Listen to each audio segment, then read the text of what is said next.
So there I was, floating in the most prestigious amphitheater in the known galaxy, watching what can only be described as the universe's most expensive group therapy session for beings with superiority complexes. The Galactic Council chamber stretched across 17 dimensions, because apparently 3 wasn't pretentious enough for these folks. Chairman Vex Mortonian stood at the center podium, all 12 of his tentacles gesticulating wildly, as he addressed the assembled representatives of 4,000 civilizations. Mortonian was what you'd get if you crossed a squid with a corporate middle manager and then gave it delusions of grandeur. His species, the Pomparians, had evolved specifically to look down on other life forms, which was quite an achievement considering they were basically sentient jello molds with attitude problems. Esteemed colleagues, Mortonian began, his voice carrying that special kind of condescension reserved for beings who believe their own press releases. We gather today to address the greatest threat our peaceful galaxy has ever faced. The chamber fell silent. Well, as silent as it could get with 4,000 different species trying not to make their various breathing, clicking and oozing sounds. The humans, he continued, and you could practically hear the collective shudder ripple through the assembly. Now, to understand why everyone was suddenly checking their insurance policies, you need to know about humanity's recent track record in space exploration. In the past 6 months, these bipedal disasters had managed to accidentally destroy 3 solar systems. Not on purpose, mind you. That would have at least shown some level of planning. No, they'd done it while trying to help. The first incident happened when Captain Jennifer Martinez decided that the Zephyrian sun looked a little dim and tried to jumpstart it using their ship's fusion reactor. The resulting supernova was visible from 12 parsecs away and wiped out an entire solar system that had been peacefully minding its own business for 3 billion years. The second catastrophe occurred when Dr. Robert Kim thought it would be super cool to create an artificial black hole for a science fair project. The fact that it consumed the Trilaxian home system was, according to his report, an unexpected variable in the experiment. The third disaster, well, that one happened when engineer Maria Santos tried to fix a broken hyperspace beacon by hitting it with a wrench. The resulting temporal paradox erased an entire civilization from history, though technically they never existed in the first place, so the paperwork was a nightmare. These beings. Mortonian spat the word like it tasted bad, which it probably did since Pomparians absorb nutrients through their skin that represent a clear and present danger to galactic civilization. They are unpredictable, illogical, and worst of all, they seem to think everything is an opportunity for what they call improvement. The representative from the Andromedans, a crystalline entity that communicated through interpretive light shows, flashed what could only be described as aggressive agreement. The Centaurian delegate, who looked like a flower that had been given too much caffeine, began wilting visibly at the mere mention of human improvements. And therefore, Mortonian continued, puffing himself up to what he clearly thought was an impressive size but really just made him look like an angry balloon. I propose the first universal law. Complete and total quarantine of the Sol system. No ships in. No ships out. We will surround their star system with automated warning beacons that will make it clear to any civilized species that this area is absolutely, positively, under no circumstances to be approached. The vote was unanimous. Well, almost unanimous. The representative from Kepler 442 billion abstained, but only because they were currently in hibernation and wouldn't wake up for another century. As the council members filed out, already patting themselves on the back for solving the human problem so elegantly, Mortonian allowed himself a satisfied smile. Problem solved, he said to his aide, a nervous creature that looked like a cross between a ferret and a filing cabinet. His aide, whose name was Clerk Binkleton, and who had been dealing with bureaucratic disasters for the better part of 3 decades, made a note in his datapad. Sir, if I may ask, what makes you so confident that a simple quarantine will contain the humans? Mortonian's smile widened, showing rows of what might charitably be called teeth. My dear Binkleton, we are dealing with a species that can barely manage to keep their own planet habitable. What could they possibly do against the combined technological might of galactic civilization? Binkleton made another note, this one in his personal journal under the heading Famous Last Words. He'd been keeping that list for years, and it was getting disturbingly long. 3 months after the Galactic Council's perfect solution went into effect, Captain Zara Kowalski was having the best day of her life. She stood on the bridge of the exploration vessel. Oops, we did it again. Staring at the most beautiful sight she'd ever seen, a massive alien warning beacon flashing threatening messages in 17 different languages. "Well, would you look at that?" she said, grinning like someone who'd just been told the casino was giving away free money. "Jake, are you seeing this?" Pilot Jake Murphy, whose call sign Crash Landing had been earned through a series of incidents that insurance companies still refused to discuss, looked up from his console. Jake was the kind of guy who could thread a needle while riding a roller coaster during an earthquake. But ask him to land a ship without breaking something, and you might as well ask him to solve world hunger. "Cap, that beacon is basically screaming, 'Do not enter,' in languages I didn't even know existed," Jake said, his eyes lighting up with the kind of dangerous enthusiasm that had gotten them kicked out of 3 space stations and 1 interdimensional tavern. "It's also threatening to report us to something called the Galactic Council and mentions consequences that include, and I quote, molecular dissolution and temporal banishment." "Ooh, temporal banishment," chimed in engineer Rosa Valdez from her position at the engineering station. Rosa had earned her nickname Shortcut by consistently finding ways to do complex repairs using nothing but spare parts, determination, and what she liked to call aggressive problem-solving. Her solutions always worked, though they rarely worked the way they were supposed to. "That sounds exciting. What do you think that means?" Dr. Marcus Webb, the ship's science officer, looked up from his tablet where he was undoubtedly working on his latest hypothesis about why the universe was clearly designed by someone with a sense of humor. "Well, based on my preliminary analysis of the quantum signatures emanating from these beacons, then, I believe temporal banishment refers to being exiled to a time period where your existence becomes causally impossible, thereby creating a paradox that resolves itself by erasing you from reality." The bridge fell silent for exactly 3 seconds. "Cool," said Jake. "Dibs on studying the temporal mechanics," added Rosa. "I call shotgun on documenting the whole thing," finished Dr. Webb. Captain Kowalski rubbed her temples, a gesture she'd perfected after years of commanding a crew that treated physics more like a suggestion than a law. "Let me get this straight. We've just discovered that someone, somewhere, has decided that humanity is so dangerous that they've quarantined our entire solar system." "Yep," her crew replied in unison. "And instead of being insulted or concerned, you're all excited about this." "Pretty much. And you want to break through a quarantine that apparently has the backing of something called the Galactic Council."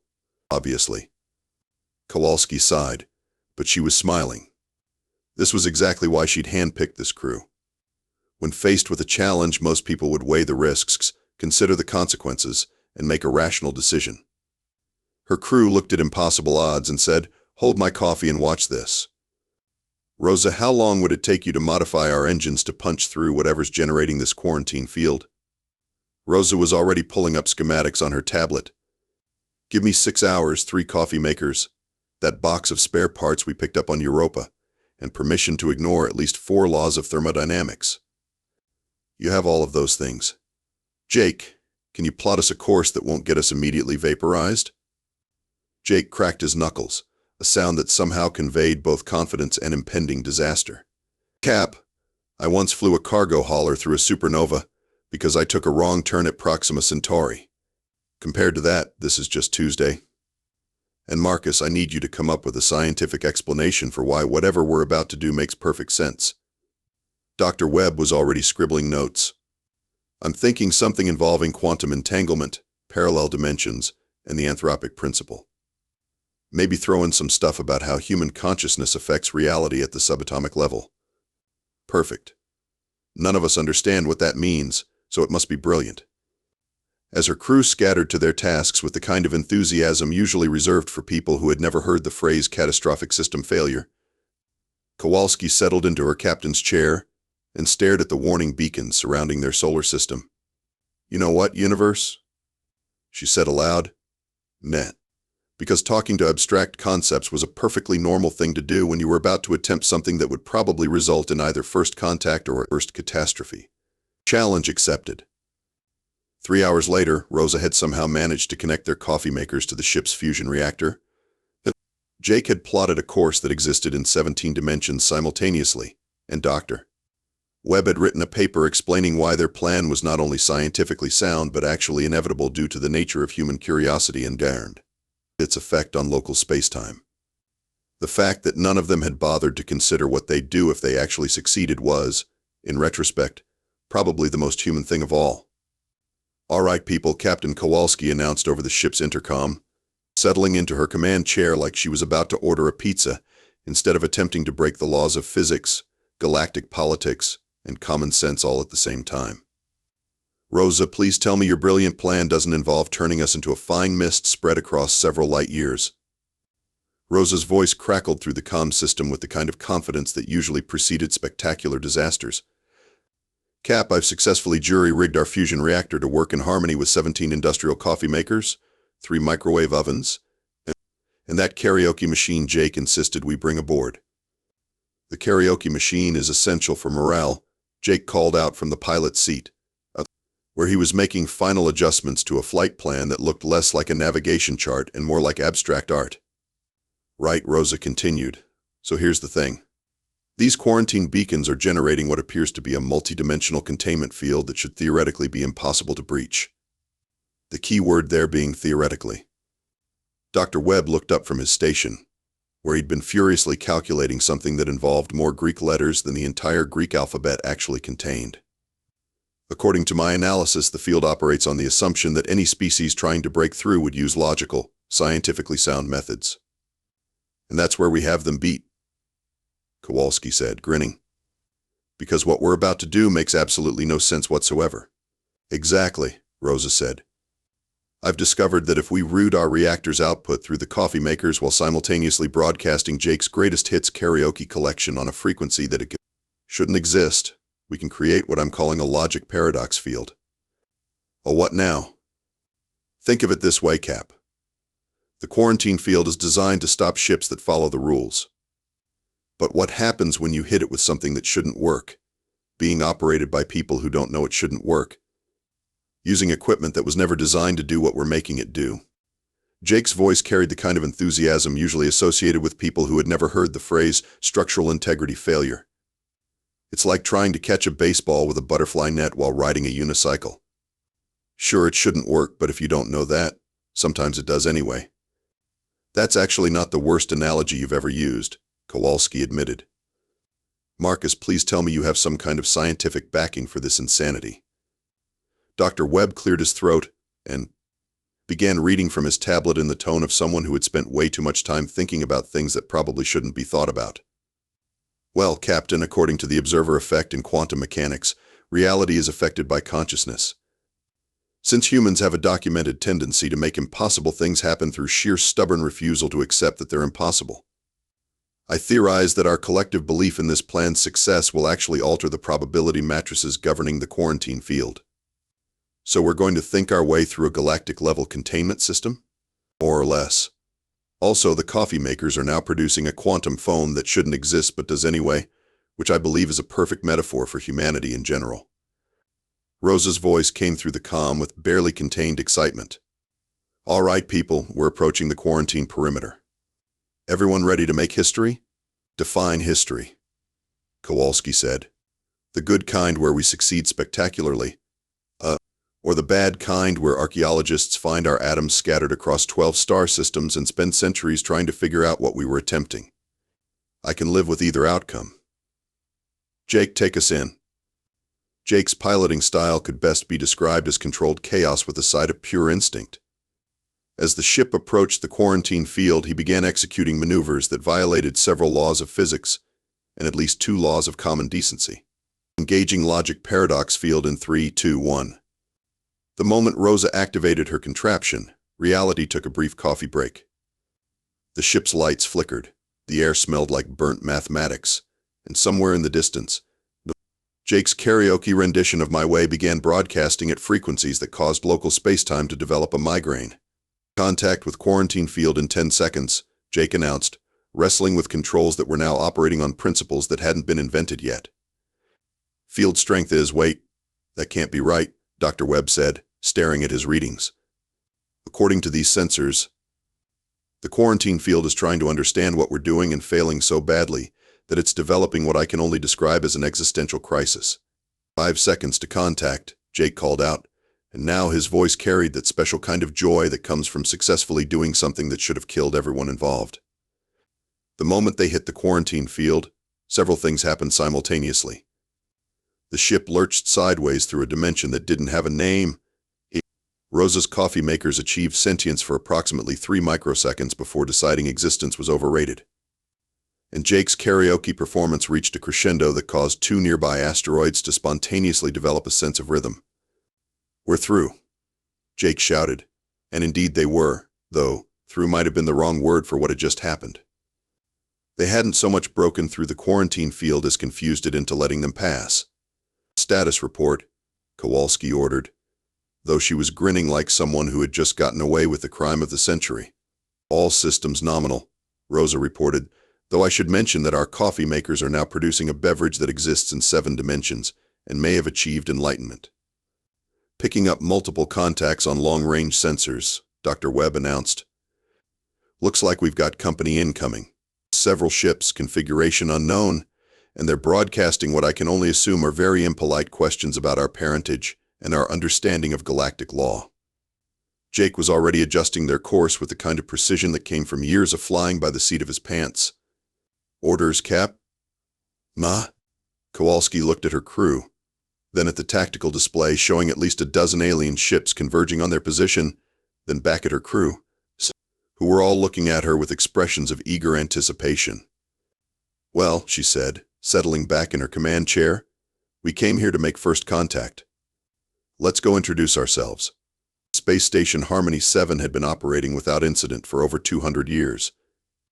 It was a marvel of interspecies cooperation, a shining example of what civilized beings could accomplish when they worked together using logic, planning, and respect for established safety protocols.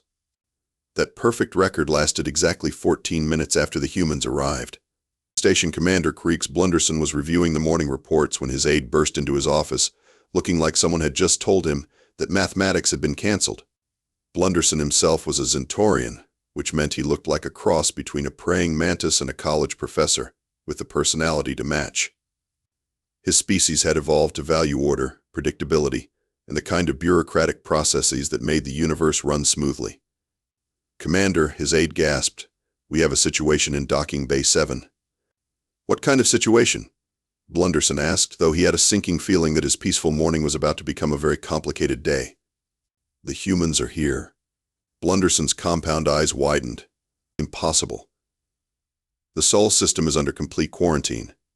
The Galactic Council assured us that no human vessel could possibly breach the containment field." "Yes, sir." That's what makes this particularly concerning.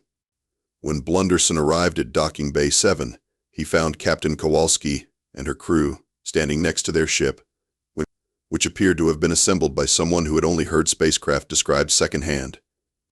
Dr. Webb was excitedly explaining something to a group of increasingly nervous dock workers, while Rosa was attempting to help with the docking clamps using what appeared to be a modified coffee maker. "Greetings," Captain Kowalski called out when she spotted Blunderson.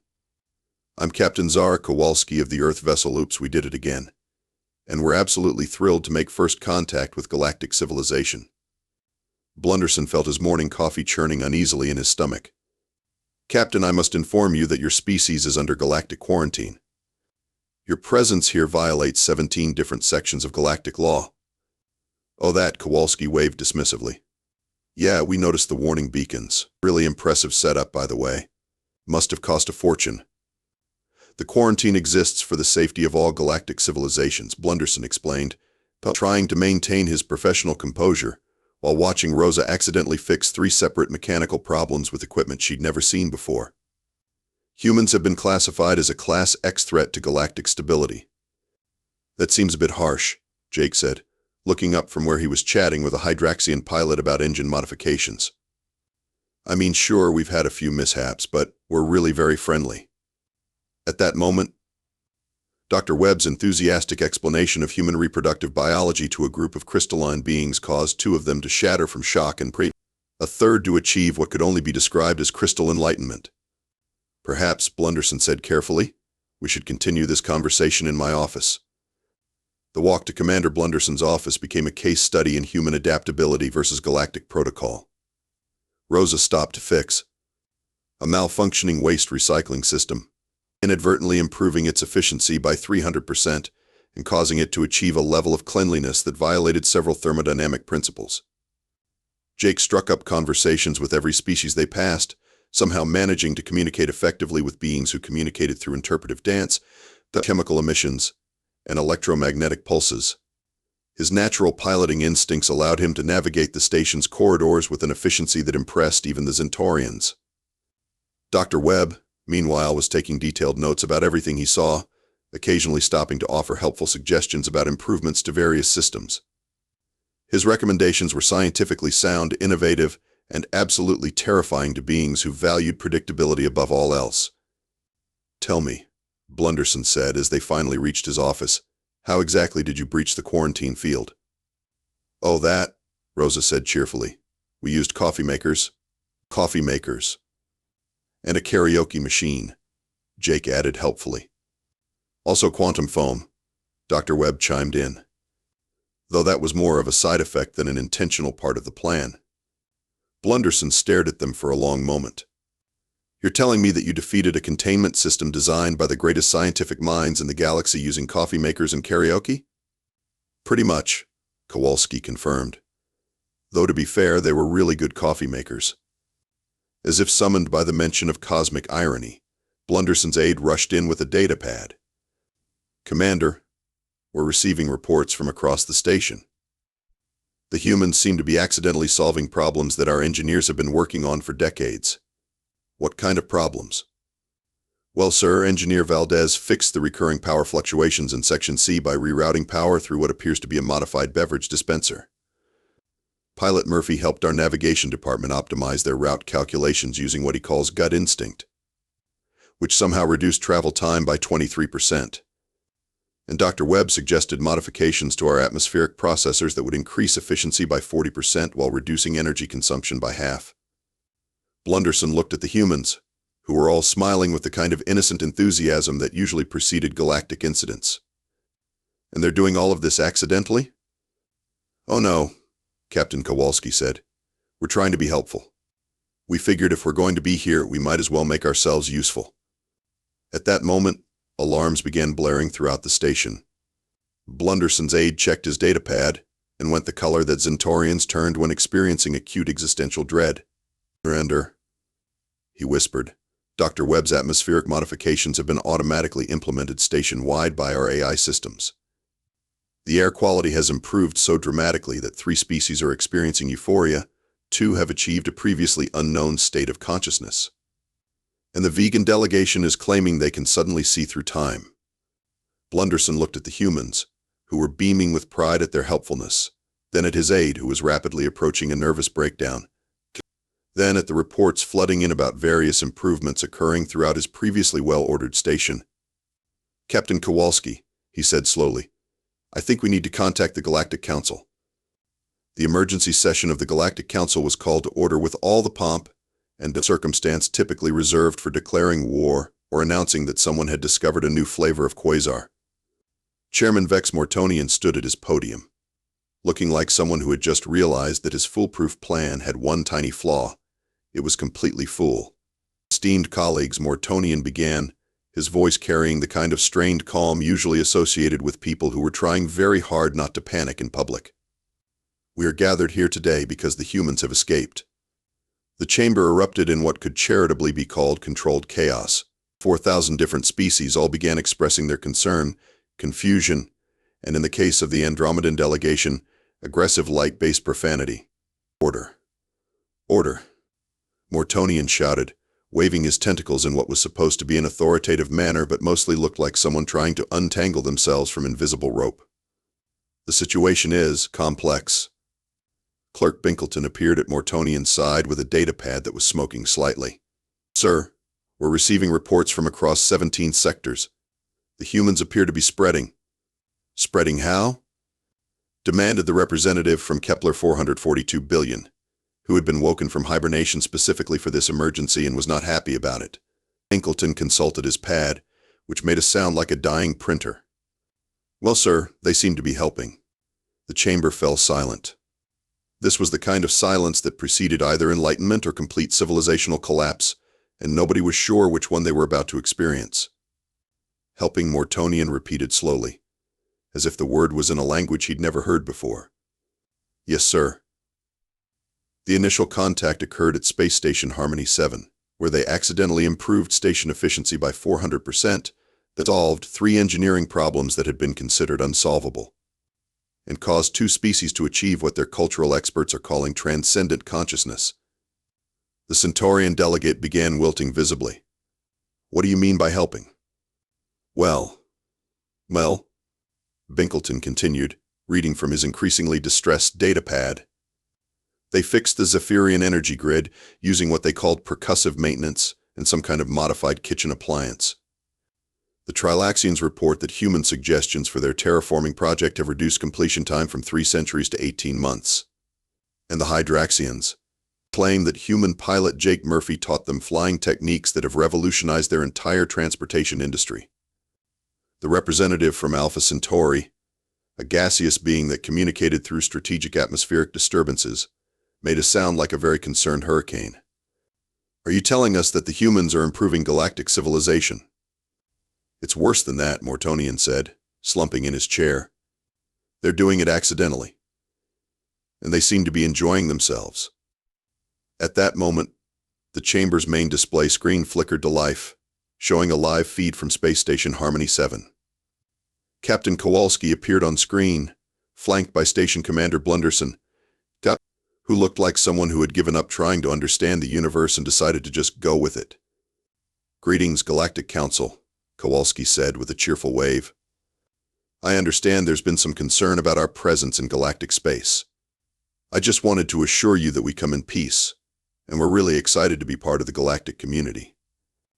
Mortonian leaned forward. Captain Kowalski, your species was quarantined for the safety of galactic civilization. Right about that, Kowalski replied. We've been thinking, and we're pretty sure that was based on some misunderstandings.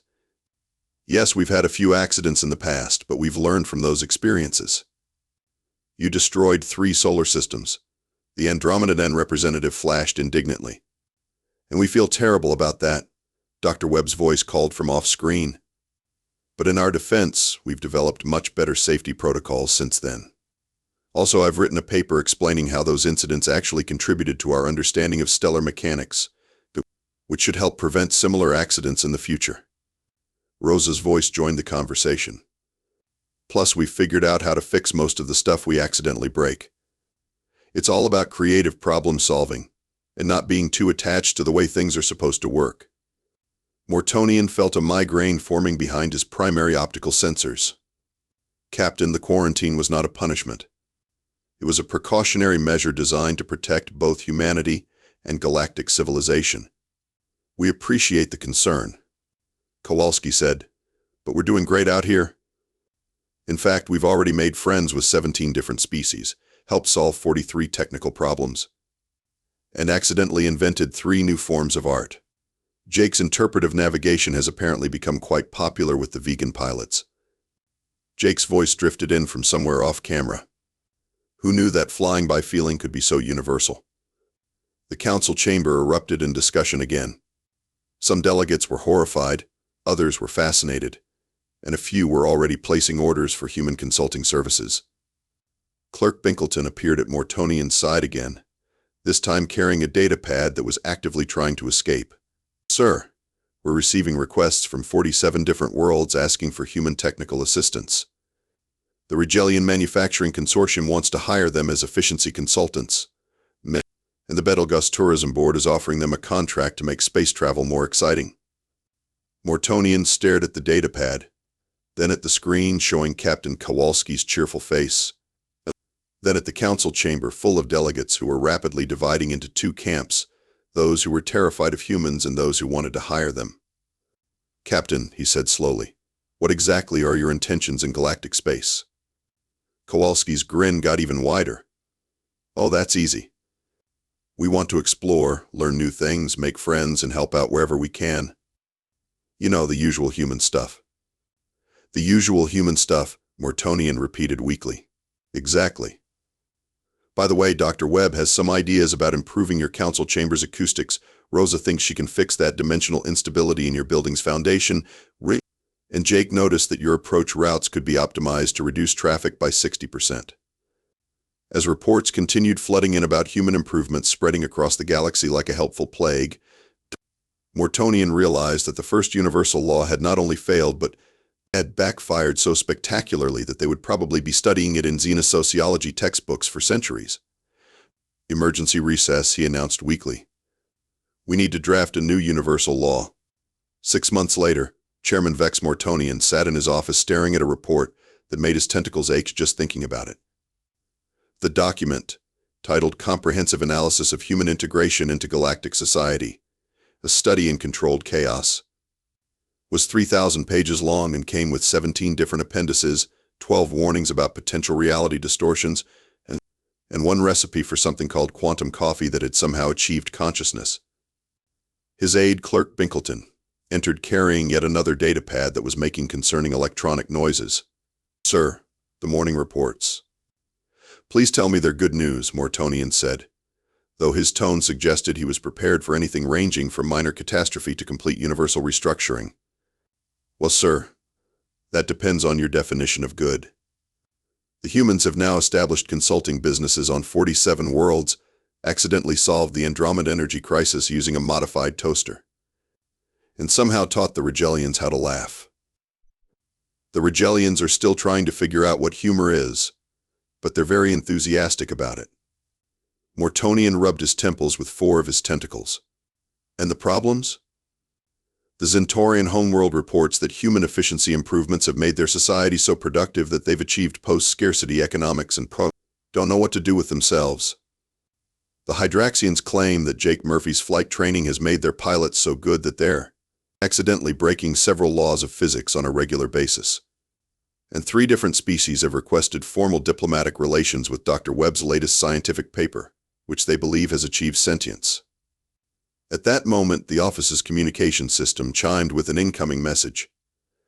Captain Kowalski's face appeared on the screen, beaming with the kind of enthusiasm that had become disturbingly familiar to galactic leadership. Chairman Mortonian, great to see you again. How's the new universal law coming along? Mortonian looked at the draft legislation sitting on his desk.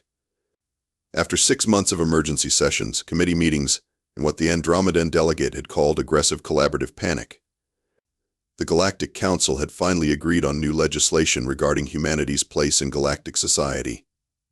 Captain Kowalski, he said, the Galactic Council has officially repealed the first universal law regarding humanity's quarantine.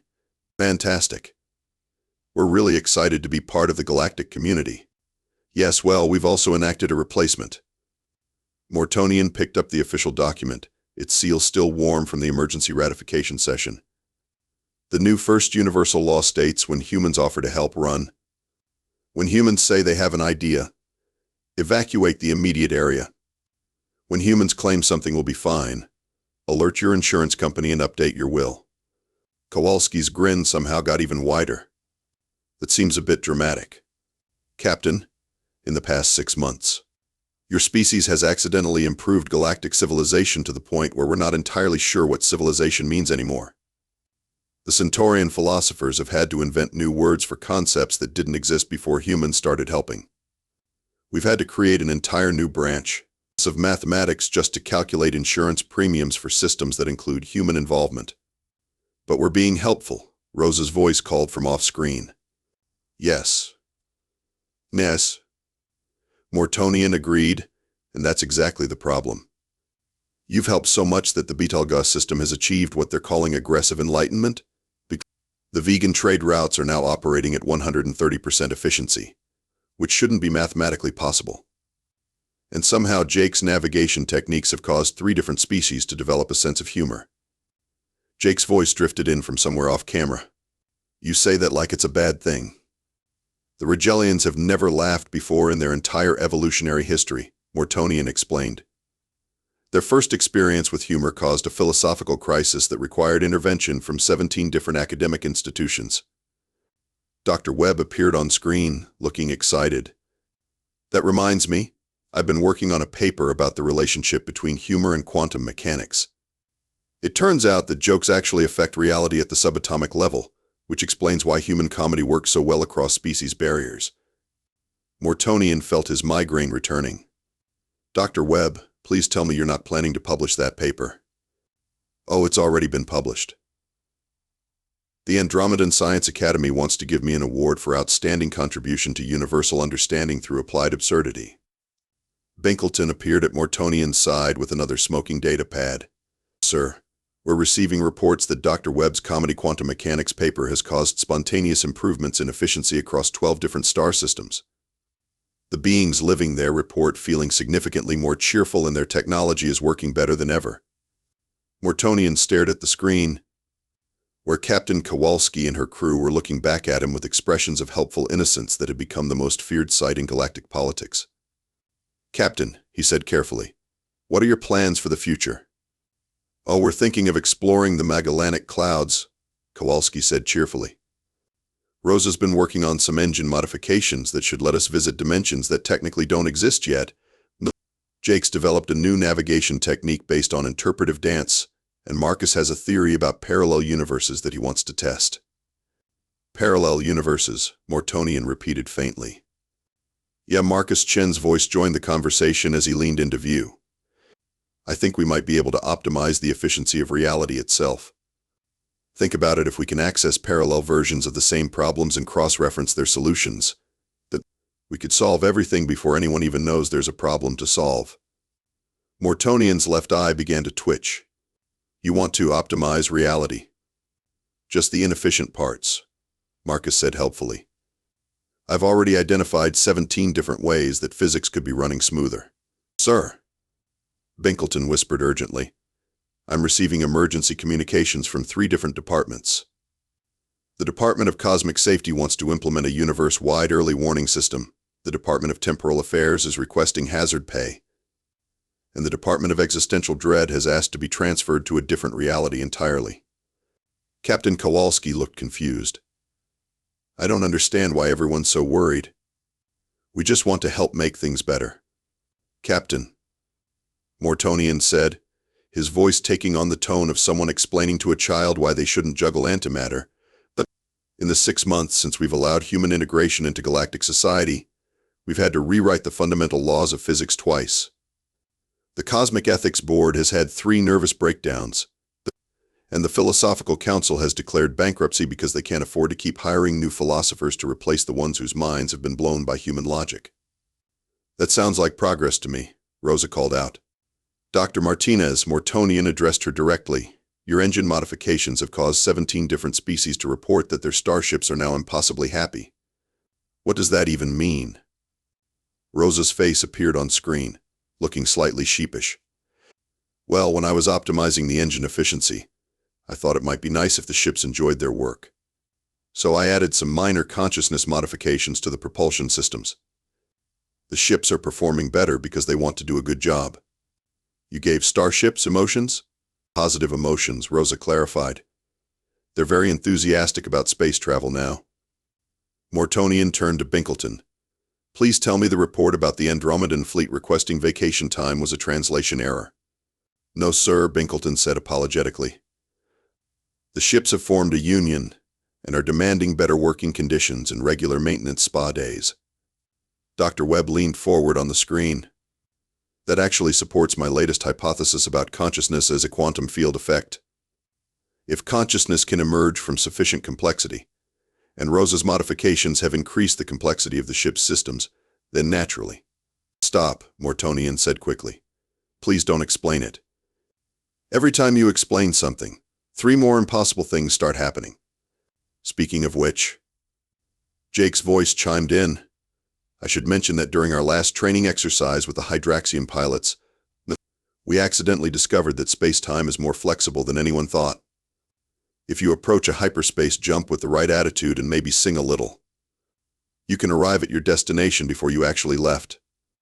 You've broken causality? Mortonian's voice rose to a pitch that shouldn't have been physically possible for his species. Just bent it a little, Jake said reassuringly. It snaps back into shape pretty quickly. Binkleton leaned over with another datapad. Sir, the Department of Temporal Paradoxes is reporting that they're receiving complaint forms about events that haven't happened yet. Mortonian looked at the communication screen, where the human crew was smiling at him with the kind of cheerful optimism that had become the most terrifying force in the known universe. He slowly reached for a drawer in his desk and pulled out a small device that looked suspiciously like an emergency beacon. Captain Kowalski, he said with the resignation of someone who has gazed into the abyss and found it full of helpful suggestions, I'm going to ask you something. No, and I need you to be completely honest with me.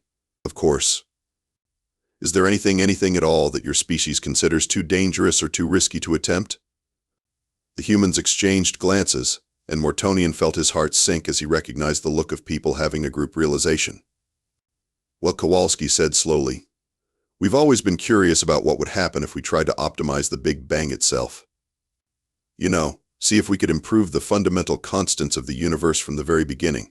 Mortonian pressed the emergency beacon. Sir? Binkleton asked. I'm calling an emergency session of the Galactic Council, Mortonian said. We need a new universal law.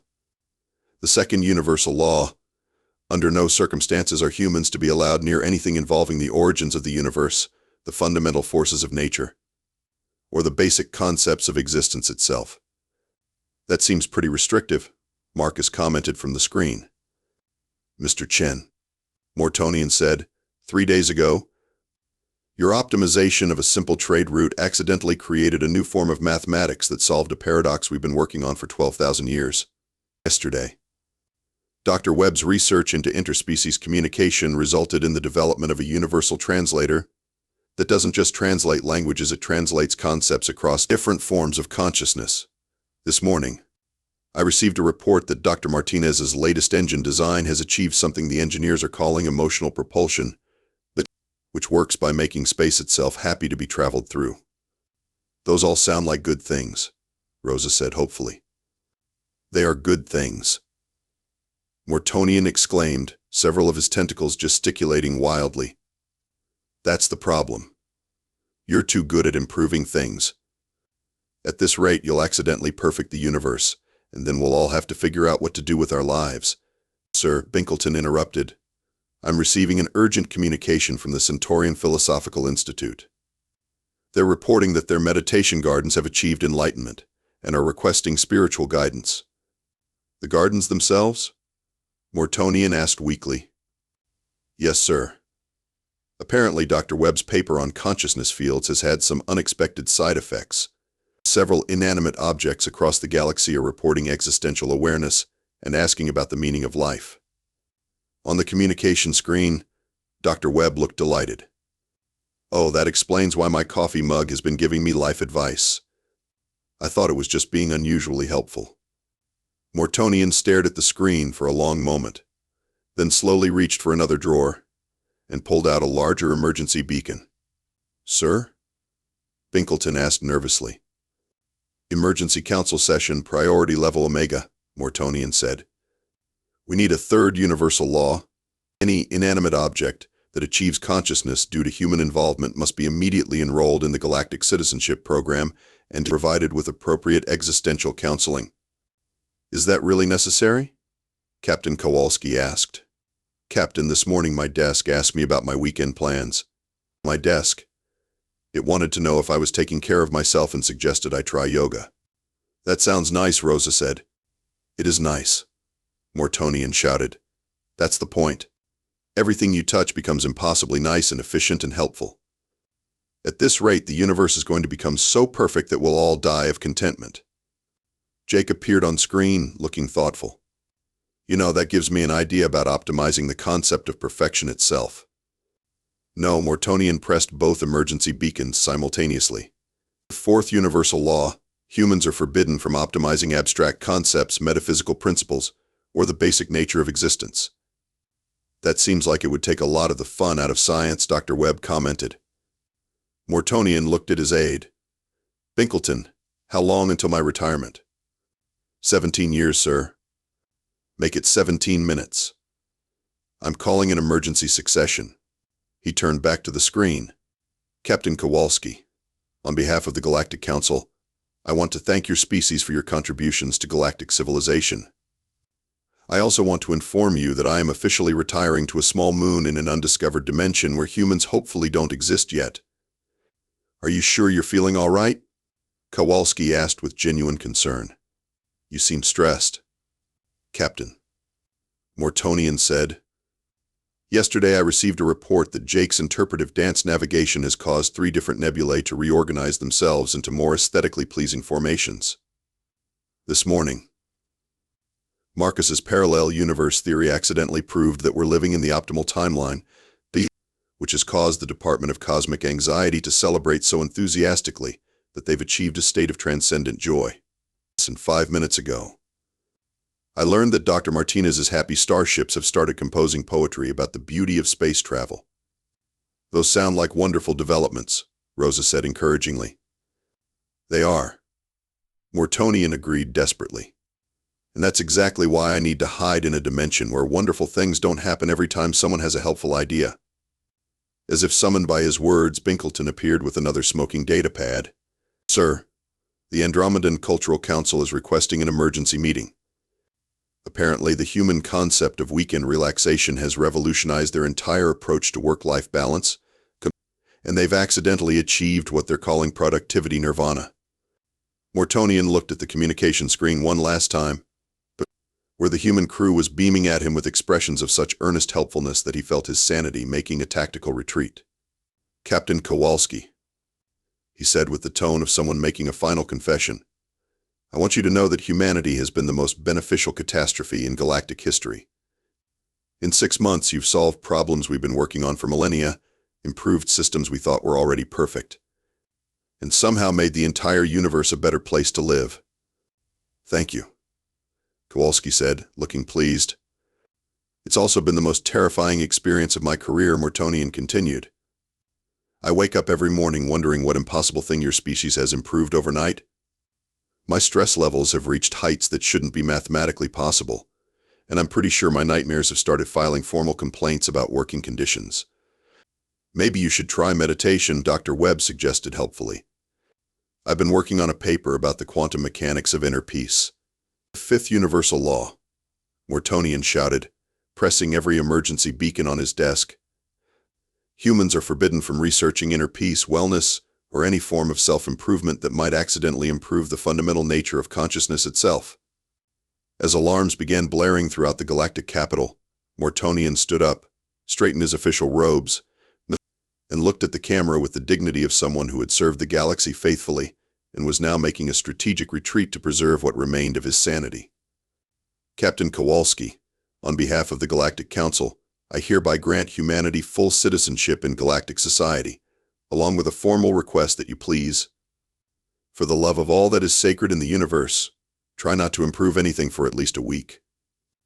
We can't promise that, Kowalski said apologetically, but we'll try to keep the improvements to a minimum. Sir, Binkleton said, the emergency evacuation ships are ready. Mortonian nodded and began walking toward the door. Ladies and gentlemen, he said to the human crew, it has been the most educational 6 months of my career. I now understand why the universe has a sense of humor. It's because someone has to appreciate the cosmic joke of humanity's existence. As he reached the door, he turned back one final time. Oh, and Captain? When you do start exploring parallel universes, please try to avoid any dimensions where I might exist. I suspect that version of me has suffered enough. The communication ended, leaving the human crew staring at a blank screen. Do you think he was feeling all right? Rosa asked with concern. I'm sure he's fine, Captain Kowalski said optimistically. Now, Marcus, tell me more about this parallel universe optimization theory. Elsewhere in the galaxy, Chairman Vex Mortonian's replacement, a brave young Centaurian named Clerk Binkleton, sat down at his new desk and immediately received 17 emergency communications, 43 impossible reports, and one congratulatory message from the Department of Cosmic Irony welcoming him to his new position. The message from the Department of Cosmic Irony included a note, "Welcome to the most interesting job in the universe. Please remember that humans consider may you live in interesting times to be a curse. We're not entirely sure they're wrong." And somewhere in the Magellanic clouds, Captain Kowalski's ship, now powered by Rosa's emotional propulsion system and guided by Jake's interpretive dance navigation, had continued its mission to explore strange new worlds and accidentally improve everything it encountered. One impossible act of helpfulness at a time. The universe, for its part, continued to work exactly as designed, with the notable exception that it was now significantly more cheerful about the whole process.